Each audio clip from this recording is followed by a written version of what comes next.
What Drives You is brought to you by Ziegler, your premier source for equipping life and leadership coaches. Visit Ziegler.com and let them inspire your true coaching performance.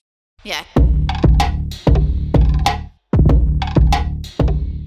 Welcome to What Drives You. I am your host, Kevin Miller, and thanks for joining me again as I talk with today's most influential change makers to uncover what truly drives them and extract the big takeaways from their insights so you can integrate that wisdom and leverage the power of your unique inner drive and wake every day to your authentic, driven, and inspired life. In this episode, we're doing a series on interdependence and the hope and opportunity to heal ourselves and our world from within that. Many of us were raised, as I was, to value independence, but from that, it seems we've grown more isolated and in truth, fearful, I think. So to help us understand what's happening and what the hope is, I bring you Thomas Hübl. Thomas is renowned as a teacher, author, and facilitator who skillfully integrates core insights from the wisdom of the ages with the discoveries of science, which I really appreciate. And he's worked internationally to help individuals and organizations, even countries, heal from their collective trauma. And we're going to get into that today. He's currently a visiting scholar at the Weiss Institute at Harvard University. And my muse for this series is his new book, which those of you watching the video can see over my shoulder as always. And it's called Attuned, Practicing Interdependence to Heal Our Trauma and Our World. And you can find that book on Amazon, of course, and connect with him at thomashuebl.com. Thomas, it's just a gift. I have known of you for so long, so many people that I know that have been in community with you, and I'm just grateful to connect face to face with you for the first time myself. Thanks for being here. I'm happy to be with you, Kevin. I am too. And I want to start right at the top of looking at that. I am, of course, sitting here in America, the land of independence. I have great appreciation for this country. There's plenty of things that have taken us awry as well. And reading your book and getting into interdependence, it gives me a lot of pause for our perspectives on dependence. So I'm going to ask you just to unpack that right from a 10,000 foot view on what are we talking, because everybody's going to put their own concepts into what interdependence is. Please give me your perspective. Yeah, first of all, we grow up at the beginning, we are very dependent. Then we grow more and more independent as we individuate from our parents. But then eventually, I believe maturity, human maturity, is that I am an individual, of course, and there's a uniqueness to us as individuals, and the beauty and the intelligence and the uniqueness. But at the same time, and I think we often put this as either or, we also are the ecosystem. I would challenge the notion, because many people say, oh, I'm part of an ecosystem. And I would say, let's look at that deeper. When you go through the forest, so where is nature? Is nature just around you? I would say, no, I'm also nature. My body is also nature. So where is that not nature? And the forest is nature. So the nature is all over. It's through us. And when we look at society, is society just around us? Or am I also society? So actually, being ecosystemic is something powerful, but there is a reason why we often are hyper-individualized, because I believe feeling a bit separate and feeling a bit isolated, these are classic trauma symptoms or collective trauma symptoms, because we grew up in a world that was already traumatized when we landed here to a certain extent. And so we might have normalized some inner states that we call, oh, that's how life is. And I would say some of the things are, that's how life is when it's hurt. And I think when we add that, sometimes, it's not for everything, but for some aspects, it's very important, because then we can heal and develop and grow. And so that's why interdependence, I think, is me being an individual and also feeling myself, not just thinking intellectually, me feeling myself as the ecosystem, as nature, as the planet, as society. And then I think there is a powerful data transfer, how we participate in these different systems more fully. It feels like we tend to look at, this came up in a recent show, how we tend to look, I've thought of myself as tending to look externally and neglecting the internal world. And yet, as I look at your messages and concepts, I feel you, and I'm trying to wrap my head around it, Thomas, honestly, is almost you blurring the lines between those, that there's not really a line between the external and the internal. So I find myself curious on even how I achieve that paradigm shift, to say there's not really a line, even though I subconsciously create one. Is that fair? Yeah, either subconsciously create one, or, I mean, of course, we are individuated. This means that there is a uniqueness to Thomas and to Kevin and to everybody else. At the same time, when we begin to explore our inner world, we see that the more we bring attention, awareness, and consciousness into our inner process, we see from inside that distinction is not that clear cut. And so I would say, yes, we created unconsciously, or we have been raised and educated and socialized by a world that was partly traumatized. And that separation is often mixed up with individuation. Right. And that's where this clear line comes in, that I think is not that clear and is much more fluid and relational than we sometimes think it is. Well, I know a big part of your message, and I was reading through the book, is our innate desire to belong. It feels to some degree there's nothing we want more than to belong, and yet so much of our life today, maybe more than ever, it is this separation, is an isolation, even as we are more theoretically connected. And we say this, it's so elementary, I know, to say we're connected by all these devices, whatever, and yet we do seem to be not only more isolated, but also more polarized if we look at the media. And so it feels like we are biting the hand that feeds us. And I look at your book as going, we're drastically missing it. We're going the wrong way, and we don't know it. So I feel a little bit inept at the gravity of this, on how do we take the average person like me who is not awash in these concepts and help us understand our desire to belong and how we are how we're pushing it away ultimately. And it's beautiful, like what you said about belonging. Let's look at it as small children, and our children too, they are totally dependent on us. What that means is that noticing our parents and how our parents feel us is existentially important. So our nervous systems are wired to attune. Many of us would say, of course, I felt when my parents were angry. I felt when my parents were happy. I felt when there was violence at home. I felt when it was relaxed. So these are already aspects of attunement. But the healthy aspect of attunement is I feel you and I feel how you feel me. That attention can be felt. And we all do in a certain way because our nervous systems are wired like that. Then we individuate more and then we start to live our life. But actually, the more we grow up or the more we grow older, we actually begin to serve much more society, community. We are more engaged as grown-up human beings, and we want to make a difference in the world. And to do that, we need to be related, because relating our gifts, even that podcast here, you relate whatever you do with all your guests to many, many people around the world. So we need that network of the social network. And so I feel you and I feel you feeling me is a process in our nervous system that when it happens, we feel safer with each other. When we feel safer with each other, we can relax more. our stress levels go down, our openness comes online. We feel more socially engaged when we feel safer.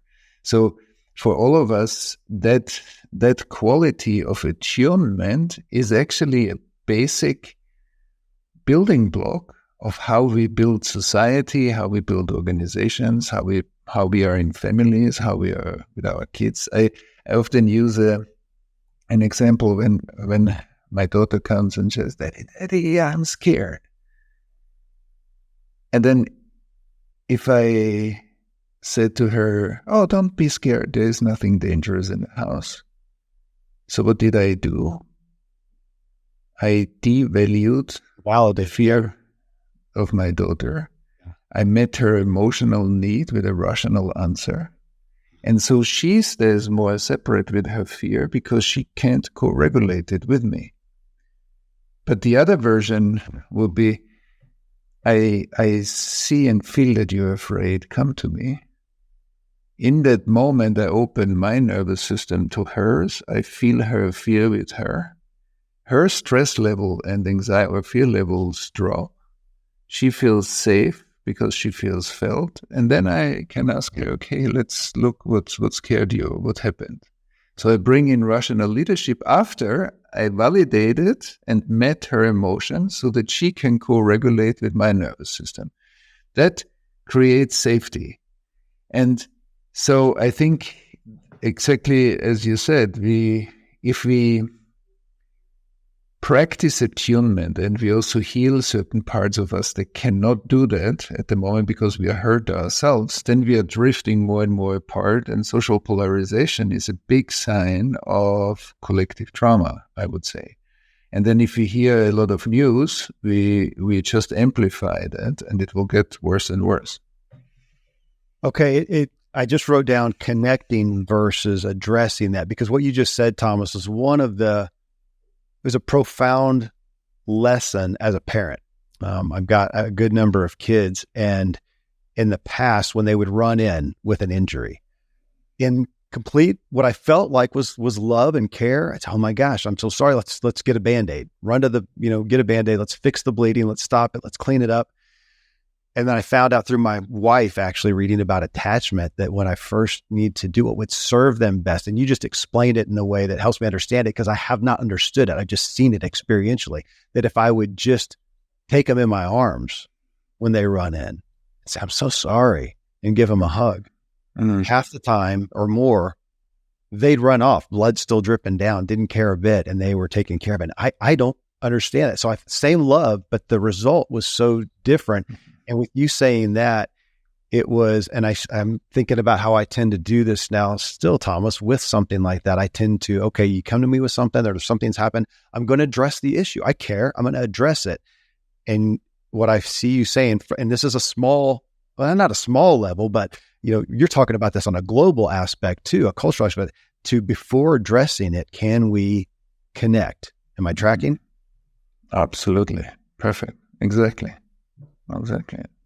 And then into that, looking on a big wavelength, the responsibility of, as we tend to just address things, the external, the out there, and address it, I feel you, again, I'm going to just continue asking if I'm tracking on this. If I feel you calling to say, no, first take responsibility for my part in it, because if I'm here, just like that, if I'm standing in the forest, I can't point at the forest and talk about it because I'm in it. I'm part of it. Simplify that for us. That's hard to understand. Yeah, you used a beautiful word that I love in English, responsibility. It's my ability to respond.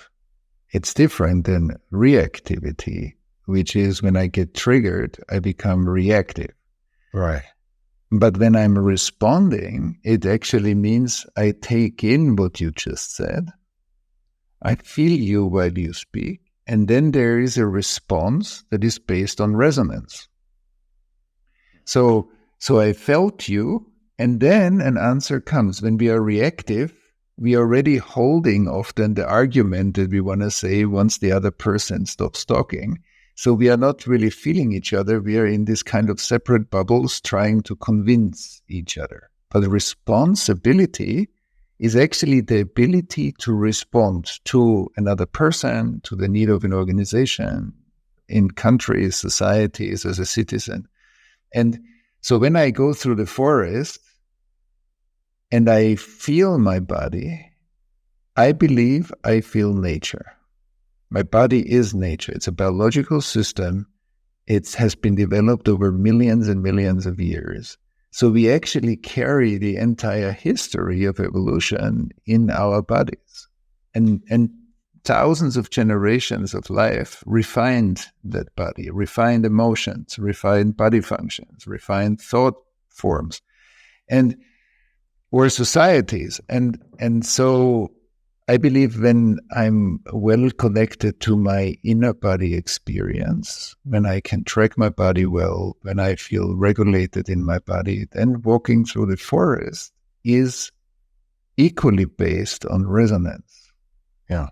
I feel the forest that I'm walking through, and it's not only that I breathe the air and I feel the freshness and all the fragrances, I actually feel deeply connected to the forest, same as I can feel deeply connected to you when I feel you when you speak.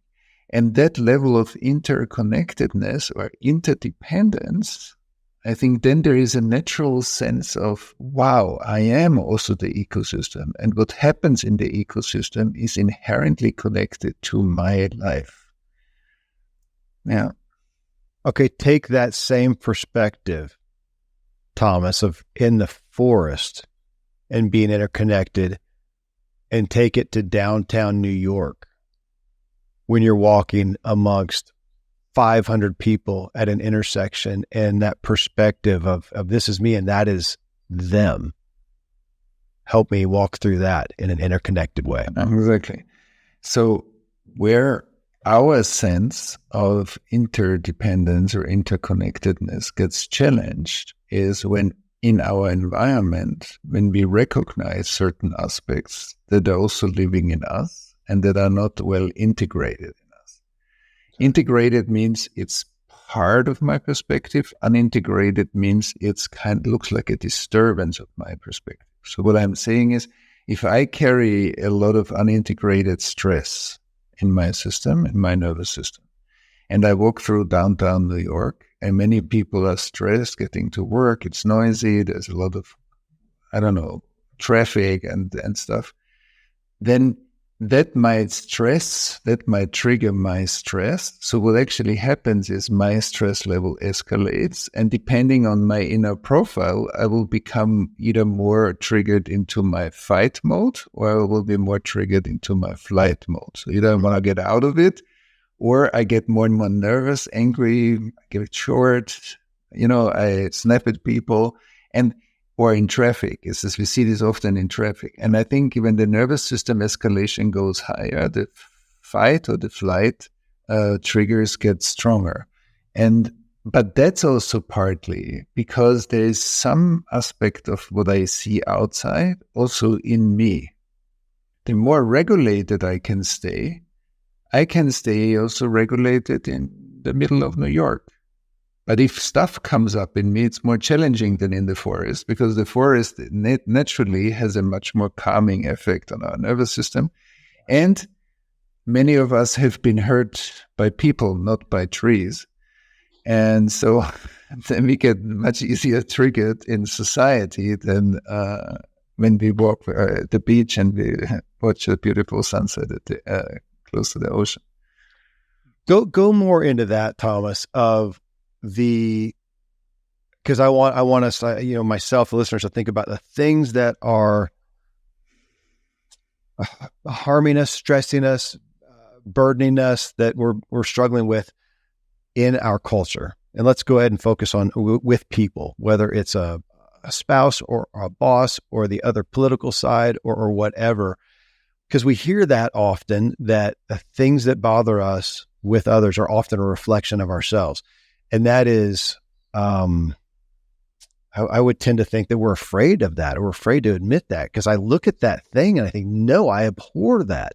Surely it does. I'm upset with it because I don't like it, because it's not a part of me.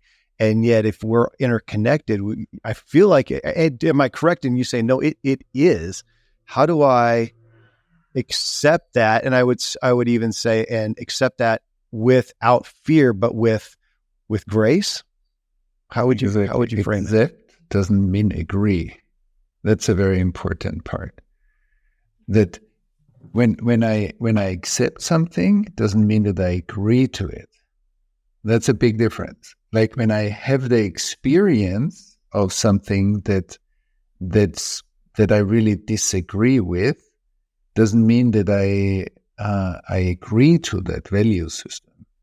But it's hard to take it in, because often the things that we really don't like outside point to parts in us that it's not that it has to be the same, just exactly the same thing, but it triggers either fears or anger in ourselves, or grief, or ancestral wounds that we sometimes don't even think about, that our ancestors experienced wars. And when we see a war, we get also triggered. And so there are many layers of information that we might carry in ourselves unconsciously, that might be triggering. And this can be like an intimate partner that has certain aspects that we really love and certain aspects we really struggle with. And often we project that onto our partner or spouse. But actually, that when I look inside, then I will see, yes, but I am holding an emotional charge. And once we integrate that emotional charge and we grow wider inside, so we have more space, then we find a different responsibility. We respond to our partner different. And that creates, again, different than interpersonal dynamics. But when I get triggered at the same point again and again and again, and that's why we say the recurrent pattern is a sign of trauma. Sigmund Freud in Vienna already said the repetition compulsion of trauma is that we experience similar things over and over and over again because they try to surface to heal themselves. So it's with one person, but then if I change that relationship, often it happens that in the next marriage we have similar issues, and then it looks like, how can that be? I chose another partner, and that after 2 years we're in a similar point. Because those things live inside of us.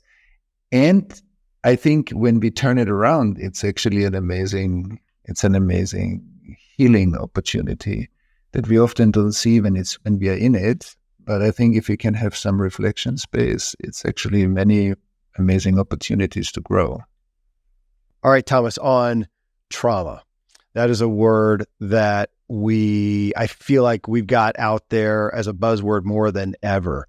And to the point of it possibly getting diluted, or people, again, attributing a perspective or a definition that may not be fair, that some people, I hear it from both sides, some, even from therapists, some that want to say, look, everybody has trauma, it may be small trauma, big trauma, whatever. Others say, well, no, trauma is only a life-threatening, issue here. And so to help us accept better, be able to assimilate how you are looking at trauma, because I would say I tend to feel like we've all experienced it now. It may not be a life-threatening abuse or near death, but there's something that we are suffering from.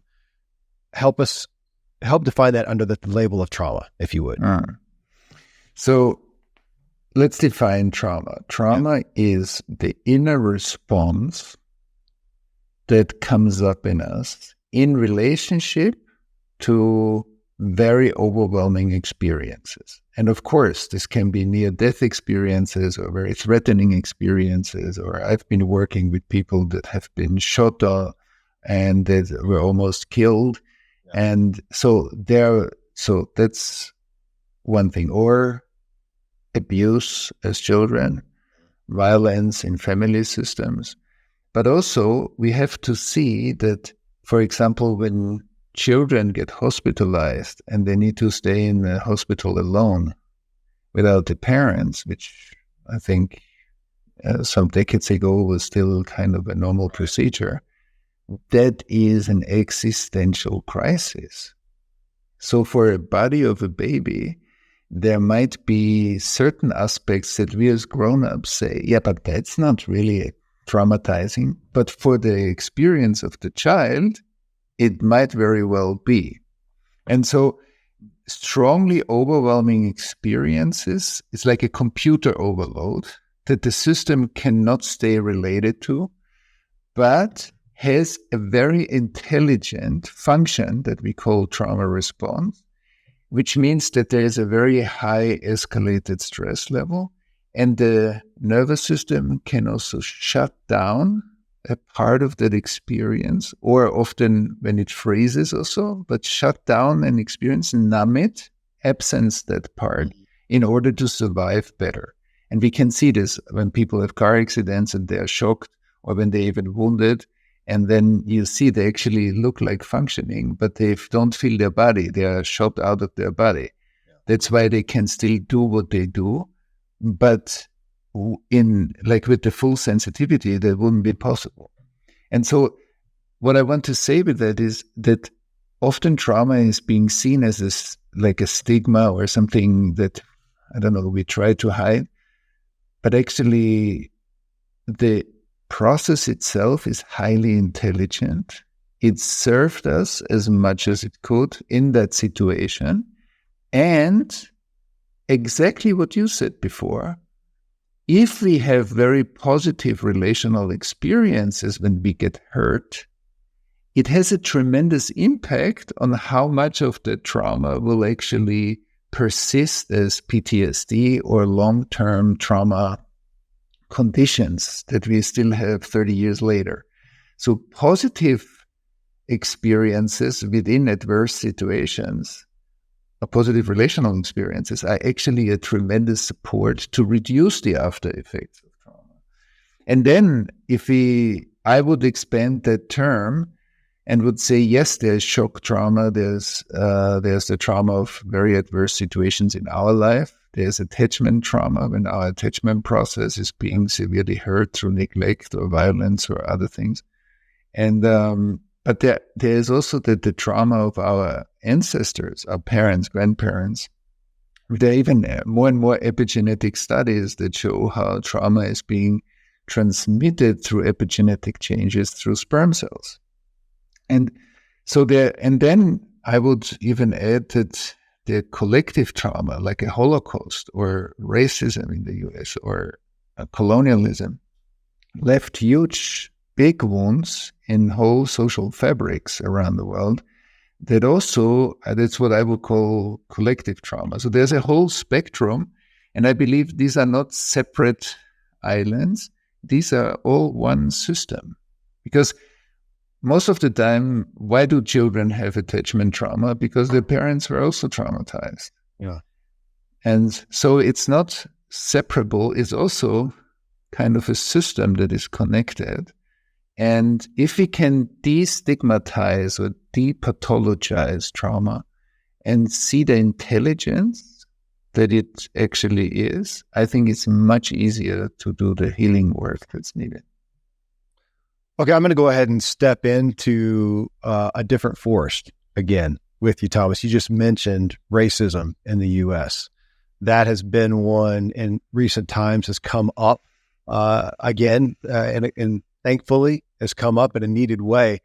And I've literally had conversations, and I've had folks on the show to talk about it, but still, as we're talking here, realizing I don't think that I have viewed it in an interdependent way, in an interconnected way, I should say, that it's still me, because I've even asked, and I know others like me feel like over here as the privileged 6 foot tall white male American, I am, maybe the least marginalized, most privileged being on the planet, and yet realizing what happened, you can see my emotion over there, right?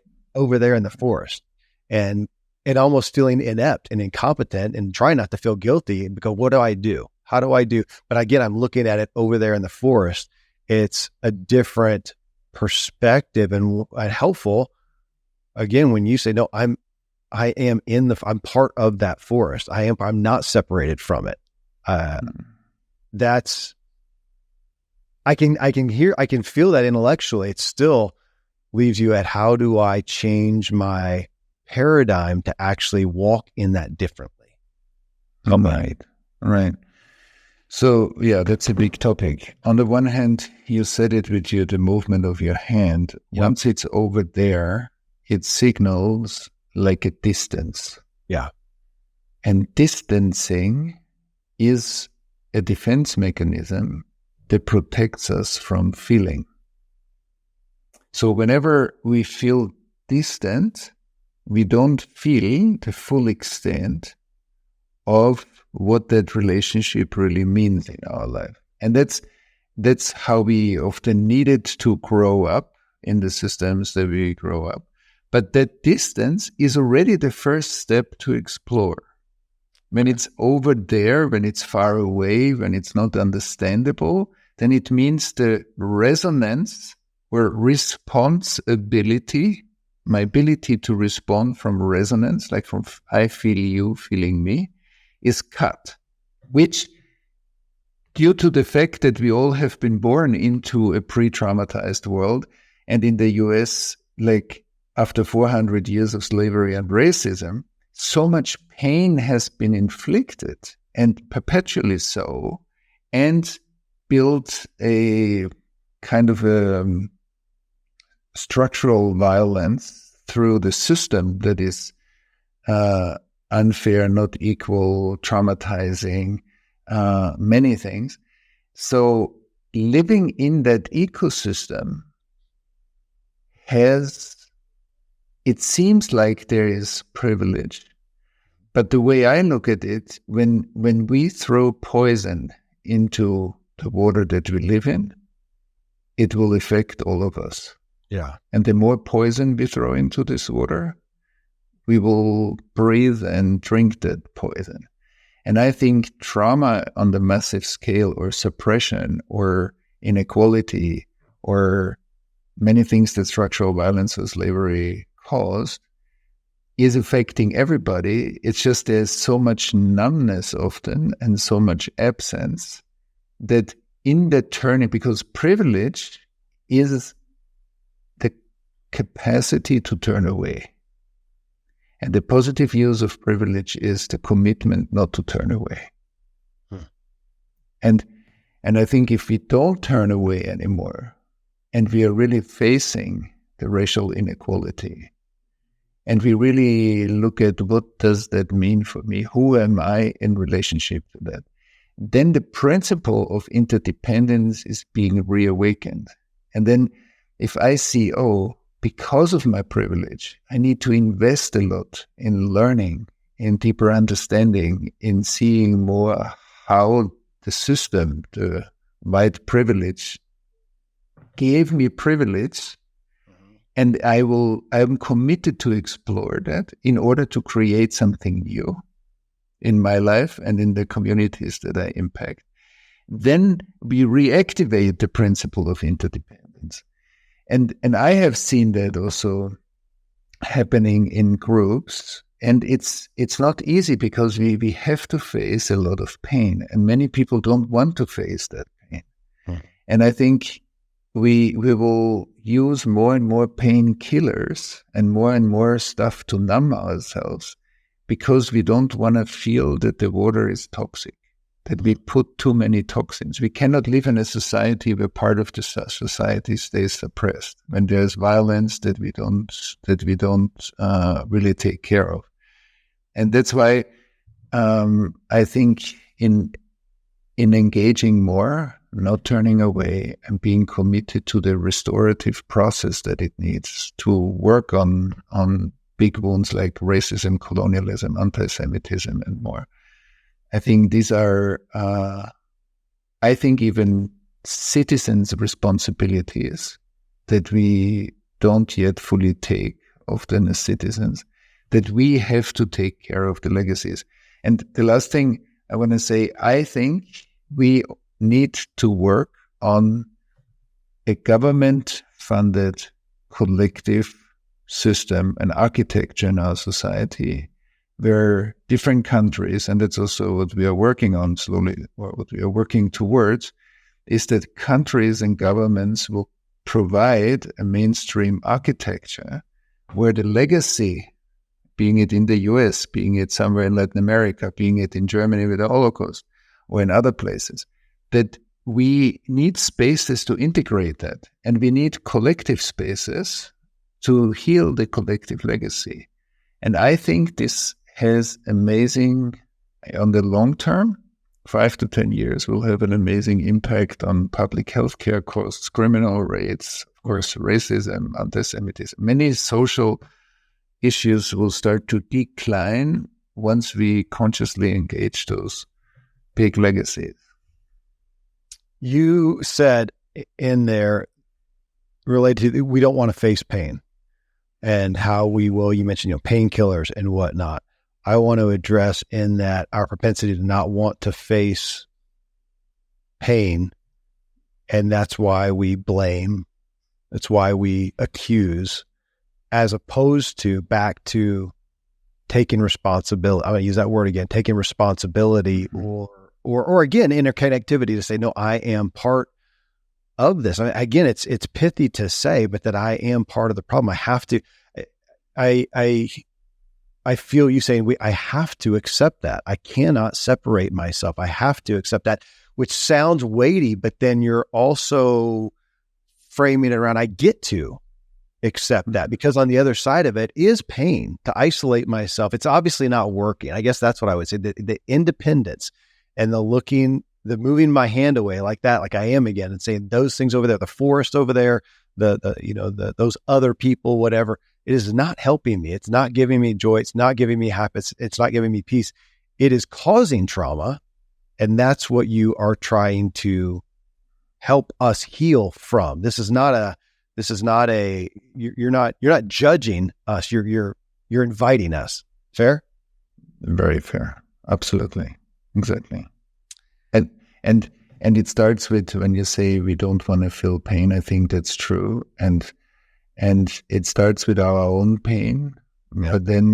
But then once we are willing to feel our own pain or our own numbness, why we don't feel it, because there is an anesthesia to start with in many of us, then we also begin to feel other people's pain. And I think that's the beginning of care. That's the beginning of engagement. That's the beginning of restoration. Then nobody needs to tell me outside morally, you should be doing this. Because once I can feel the pain, I want to be doing that. And that intimacy that's being created through the walls of collective trauma, that I think is exactly what you mentioned. So I want to just add, it's my pain, but it's also the pain of others that I pull away from. And that's why I don't do certain things that actually are needed ethically to create a healthier ecosystem for all of us. When you say that, Thomas, feeling others, this is one of the points that I pulled out of your book. You got me thinking on, let's say relating. We talk about relationships a lot. Relationships. That's a common term. Everybody knows that, relationships. So we think about that a certain way. You put the focus on relating. How are we relating? And as I considered that amongst myself and the culture, I tend to think, just again, at a base level, I'm relating when I am communicating. That is relating. And what I hear from you, but that's not related. That's communicating. That's back and forth. You can do that with absolutely no relating or no relationships. We can communicate. So if we take that off the table, that's not it. Help us better grasp the point of relationship, which is relating. Unpack that for me. Right. Yeah, you already said that. Even the word relationship seems to be a noun. It's an it. I'm in relationship with somebody. But it's kind of a noun that doesn't describe the actual process. And I think relating describes what's actually happening between us. Because we can sit in the same room and be in the distance. So then the distancing defines our relationship. There is a relationship, but the data flow is pretty limited. And so when we feel open and intimate and close, and there's a lot of listening and taking in, then much more data is flowing. So the relational system is much more intelligent when more data can flow. And so I feel you feeling me, an embodied version of relating, because often people are intellectually relating, but they don't allow each other in. So they don't allow themselves to feel each other. And when we do that, we need to open. We need to be more vulnerable. We need to be more honest, more transparent. We become more caring. We slow down sometimes because sometimes we are too fast.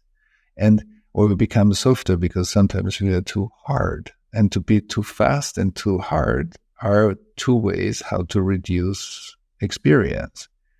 And so when we begin to notice the process of relating, then what happens in me, what happens between us, and what happens in you is important for my communication.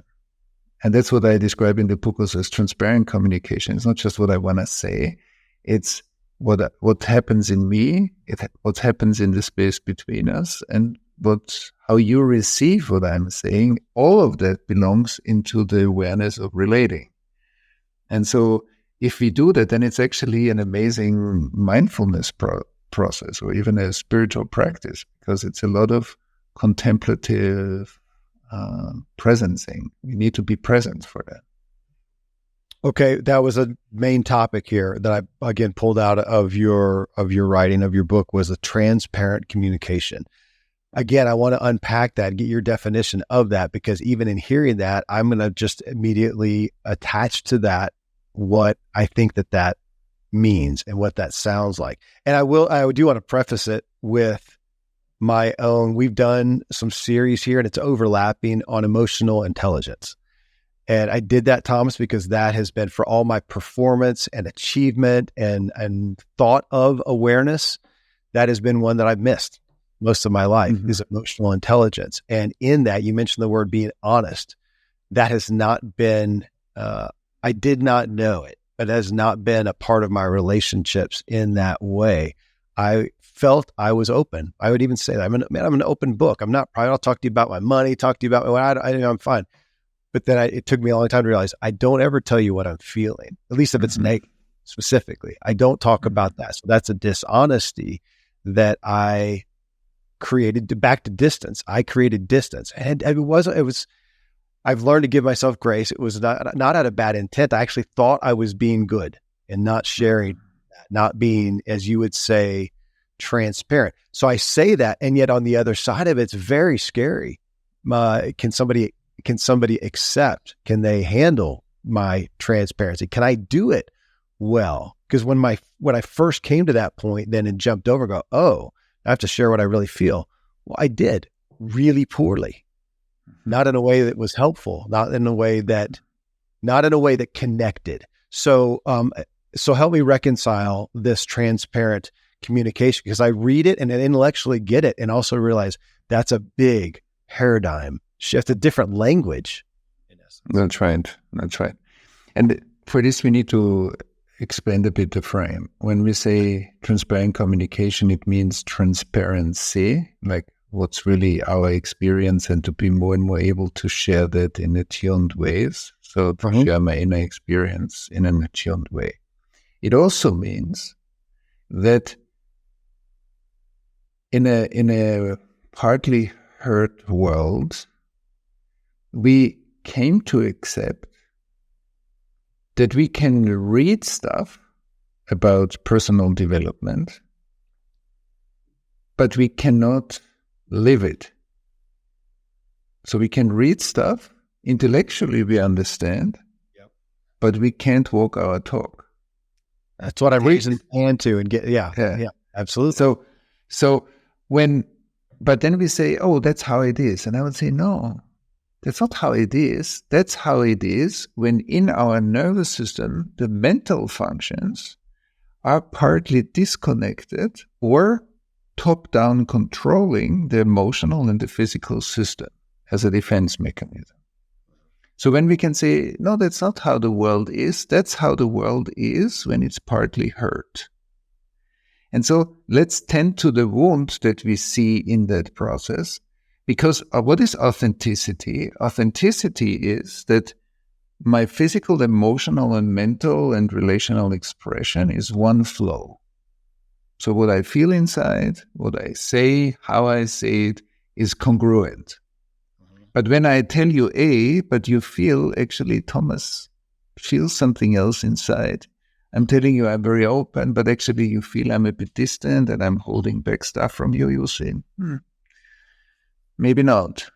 And so I transmit to you the split that I carry inside. And so it creates some kind of communicational dissonance or a relational dissonance. And so transparency also means that my body feels your body directly. I think all our bodies communicate directly to each other. That my emotional system picks up on your emotions all the time if it's open. That's emotional intelligence. It's not a PhD about emotions. It's our range and our openness to feel what other people feel. If I need to ask you what you feel because I don't feel it, that's already a symptom. Yeah. And so transparency also means that we radiate a lot of physical data. Our stress levels, our level of tension is being broadcasted into the space. If we are open, we pick up on that stuff. Our bodies tell us. I don't need to look at your body language in order to understand how you are. My body knows this from your body directly. But if my body is shut down to a certain extent, then I wonder, then your body looks to me like a black box. And I need to ask you, so, by the way, how do you feel? But when it's open and it's transparent, then life becomes much more transparent. So the more we can heal trauma, which are shut down places in our nervous systems, our nervous system is actually an amazing biocomputer that picks up on a lot of information. And even in our work, when we train in trainings for therapists or facilitators, when we look at even when somebody got hurt at age 2, let's say, then the trauma information and the fears and the stress that the person carries inside lives on that level, even if the grown-up person speaks. So let's say somebody comes to my office and says, oh, I have very strong anxiety waves, so panic attacks. And then I say, okay, while the person speaks, my nervous system goes to track what's actually the age of the fear. Because there might be 2 people coming that day to me. One says I have panic attacks. The other one says I have panic attacks. One has been maybe hospitalized at age 2 and went through an existential crisis that was very scary. The other one has been bullied at school at age 12 for a longer time without protection of the parents or teachers. That's a whole different level of fear. When these 2 people say I'm scared, they are talking about different things. It sounds like fear, but I need to recognize what kind of fear to meet them precisely where they need to be met. And that will accelerate their healing process. And so what I'm saying with all of this is that I think through the separation process that we talked about before, we are so used to feel a bit more separate and isolated that we accepted or normalized the symptoms that creates in society. And when we heal more, we will feel, oh, life becomes more fluid, more connected, more interdependent. I feel that again. And there's much more relational data flow, which we started with relating. And so that fluidity, that's why in the book I call it also IAC, Individual, Ancestral, Collective. Fluidity is the healing of these different layers of trauma actually create much more data flow. So human systems become more intelligent because the data flows better between us. And so there's more intelligence active. We'll come back now to, as we talk about, even back to the initial analogy of us in the forest and being a part of that. I mean, all of this requires, and I'm just more reminded in talking with you and in reading your book, that back to emotional intelligence in a sense of this is not very possible for me to walk out, to engage with, unless I do the work to be able to relate to myself. And as you know, we have not been trained in this. We have not been exposed to this. It wasn't a part of our upbringing for the most part. I mean, very few, rare people. And so even in hearing this, I'm reminded of this so often, Thomas, when we get talking to this level, that we're talking to everybody. We can nod our heads, intellectually, and we have never experienced. I had never experienced, again, even in growing up in the personal development world, I missed relating to myself. I was just a tool to get things done. That's how I've looked at myself. And so this ability, again, it's a new language, it's a new perspective to figure out how do I first connect with myself so that I can connect with everything else. Fair enough? Fair enough. Very important. And where do we, I want to speak to those who hear it and they're going, yeah, but I don't know where to start. Give us a starting point on connecting to self. Yeah, I think one starting point is our breath. One starting point is our senses.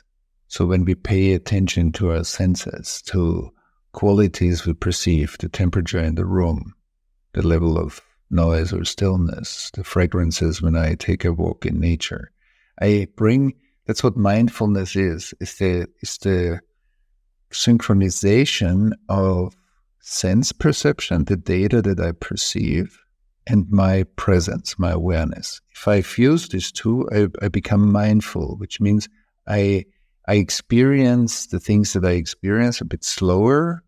I slow down the daily pacing. And how I slow that down is, for example, through my breathing. Because when we digest, our nervous system goes into a parasympathetic relaxation. Then we can digest.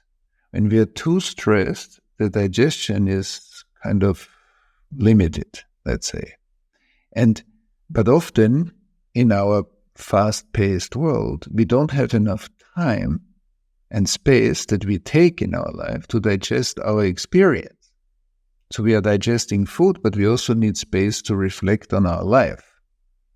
And so sometimes building in moments where I step out of my regular busyness, and this can be just having half an hour coffee, but not being on the phone, but just connecting to myself, allow myself to even just process my day, my life, my current situation is like a reflection process.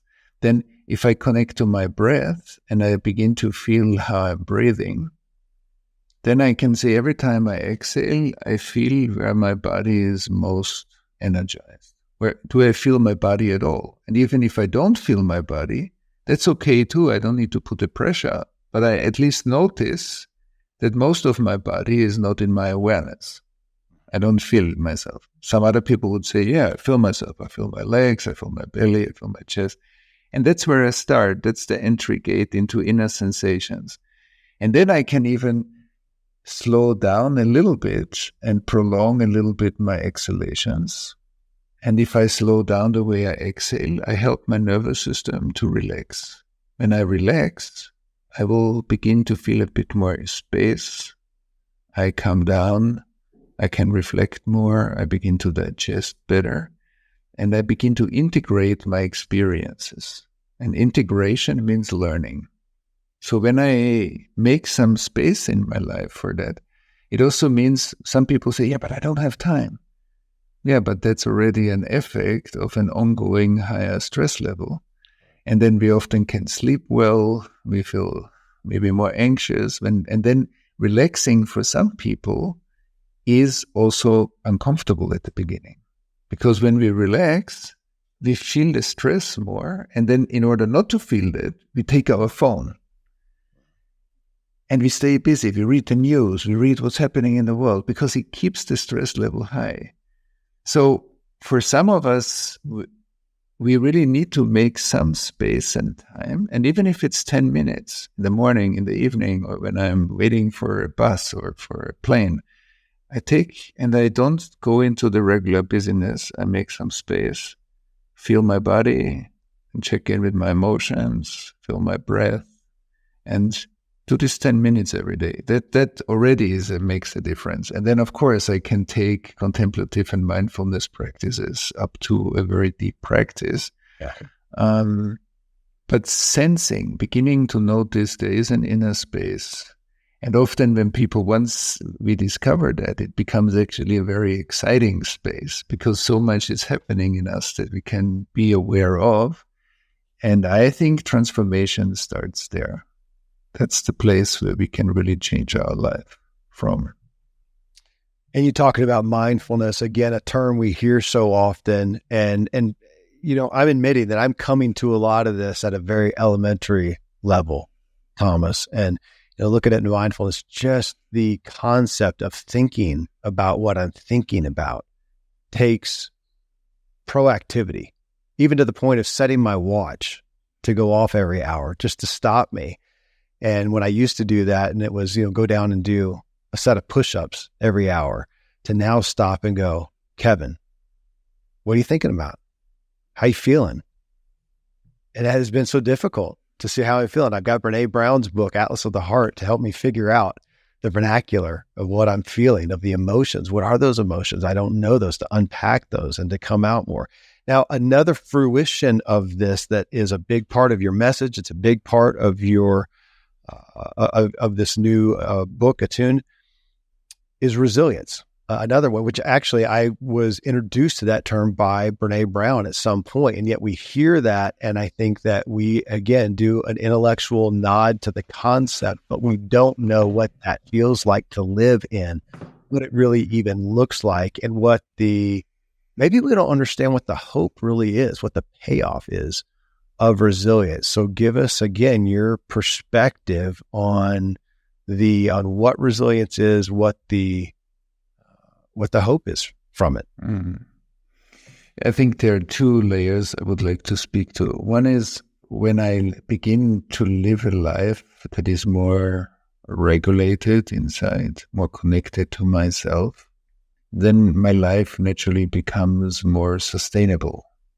Because I feel when I'm too often in too high stress levels, first of all, I start to notice that that's the case. And then once I feel my stress, I can learn breathing techniques or mindfulness techniques, like how I feel myself, I ground myself, and I learn to regulate my nervous system again and again until it becomes a function. Even the push-ups you were talking about, you needed to train that, and you got better and better at it the more you did it. Right. And everything, if you go cycling, if I go running, if I go, like I do it every day, that's why my body can do that.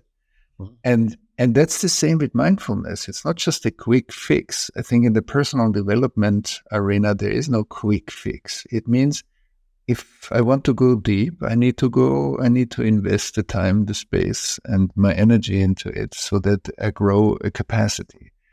And so the first step is that my life becomes what we call more regulated. I can, even when I have a very full day, I can in the evening take 5 minutes, regulate my nervous system, go to sleep. I will sleep better, deeper, feel more regenerated and recuperated and energized the next morning. So there are these kind of things. But that leads to something else. I would define resilience the capacity to stay related to challenges. Okay, I like that. Go. For me, resilience is, but in order to stay related, I need a certain level of inner development, because otherwise challenges are the things I want to get rid of. They disturb my life. And in a book that I like very much, the Tao Te Ching is kind of a guiding star for my own practice. There, Lao Tse writes in the translation that Stephen Mitchell produced, when the master runs into difficulties, she stops and she gives herself to it.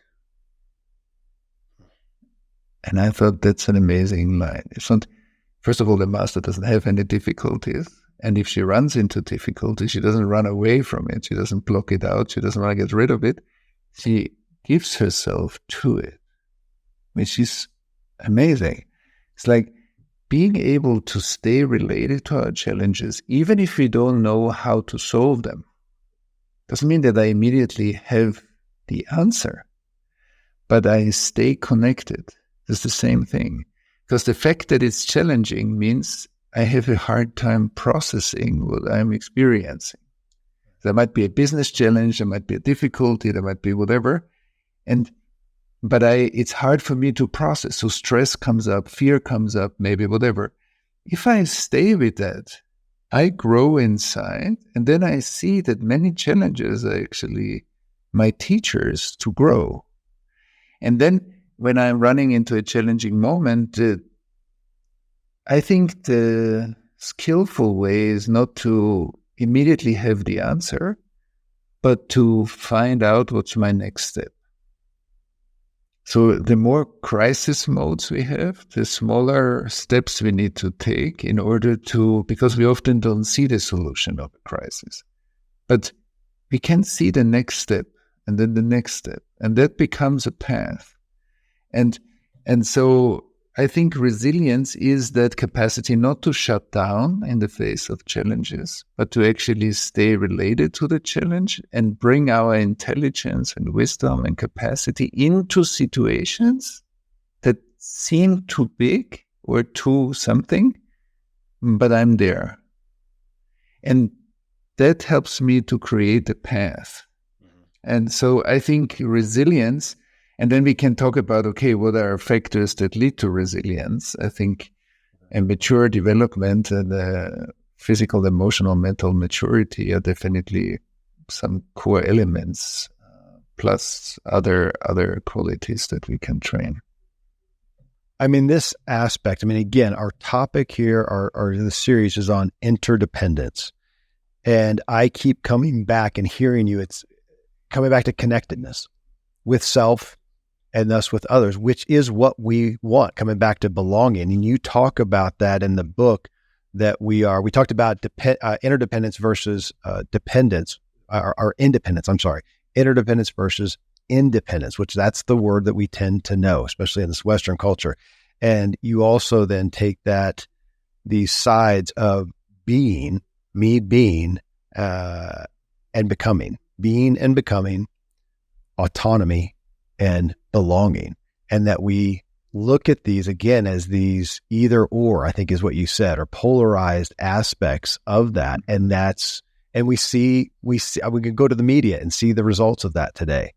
And it's not working for any of us, and our peace is getting worse.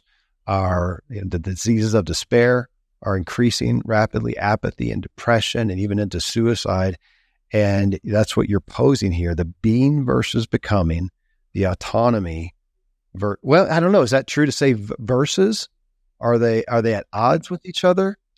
I would say that being is the basic human right, is being in life or being alive. Okay. I frame this often as I believe human rights are composed, when we break it down, out of three human rights: the right to be, the right to become, the right to belong. Which means every human being has a right to live, because life gave us this life. Every human being, out of being comes becoming. So we all have an intelligence. We all want to express ourselves. We feel happy when we can develop. We feel happy when we flourish, when we feel movement in our life. Becoming is movement. Most of the time, people don't come to us and say, "Hey, Kevin, I really need a session. I'm in such a flow." Right. Nobody comes. People don't come to us. Yeah. Yeah. But when we are in a flow, we don't say we are in a flow. We're in a flow. Why? Because it's uplifting. It's creative. It's flowing. When our life's flowing, we're usually happy. Why? Because we are connected to the original movement of our being. And so there's being, there's becoming, is the energy that expresses itself through us. and the creativity we bring into the world, and we do something meaningful to us. This is different for a mathematician than for like a social worker, than for, I don't know, an artist. And but then we also, the right to belong. To belong means to be part of a meaningful social network through which we express our gifts. And I think these three elements, when they are in balance in somebody's life, and they are not for everybody the same. Some people express much more being, some people express much more becoming, but all of us need these three elements in a certain composition in place. When we are too isolated, we become depressed, or we become heavy. It feels like we are not belonging. And when we reduce our energy that is creative and we don't see a future, so it's similar. It also leads to this kind of symptoms. Or it radicalizes itself and it leads to a lot of anger and frustration. Right. And so I think these elements, they belong all together as the flourishing of life. And I think as much as they are human rights, everybody has I believe if we support everybody in these three elements, we have a functional society. It's interesting to look at it, the right of being. I'll restate a minute, the right of being, the right of becoming, the right of belonging. And when we look at the challenges, the fights, the dissension, the polarization that's out there, I'm feeling that we get stuck in the right of being, and that's it. Mm-hmm. The right of being, it's our rights. I mean, we know that term. It's my right to do this. It's an entitlement. It's I deserve. It's whatever, the right of being. And we're not going to the next step of the right of becoming. What are we looking to become? And then then up to belonging, which at the core of us, I can't imagine anybody, if you get them in a silent moment, doesn't admit that the thing we want most is to belong. Even if it's to our demise, we just want to belong with people. And that's what you're giving us a path to achieve. I know that's your heart's cry. I want to land, Thomas. I think you've got a list in the book of what you call higher relational skills. And I think we've touched on different aspects of pretty much all of them, but I want to land us on, it's the second one you cite. It's recognize the functions. Again, this is under the title of higher relational skills. Recognize the functions and forms of perception. So that's one that comes up on the show because I bring it up. I'm enamored with that, there may be an objective reality that happens, that exists, and yet I don't know how much it matters, because what happens is our perceptions of that. And I struggle, and I think a lot of people do struggle with that, to say, come on, we want there to be a truth. We want there to be something that exists. And yet here we are, and what you perceive, what I perceive, what somebody else, what 10 other people perceive is often going to be so vastly different because of our filters, because of, as you would say, our traumas, our ancestral traumas, things that happen not even in our lifetime. And a higher relational skills to recognize the functions and forms of perceptions, give us some insight in how to not just give intellectual head nod to that, but actually engage with recognizing the functions and forms of perception. That's beautiful what you said, and also how you recognize the filters we all carry. And I think once I understand that the trauma that lives in me, either personal trauma, as you said, ancestral or collective trauma, creates filters.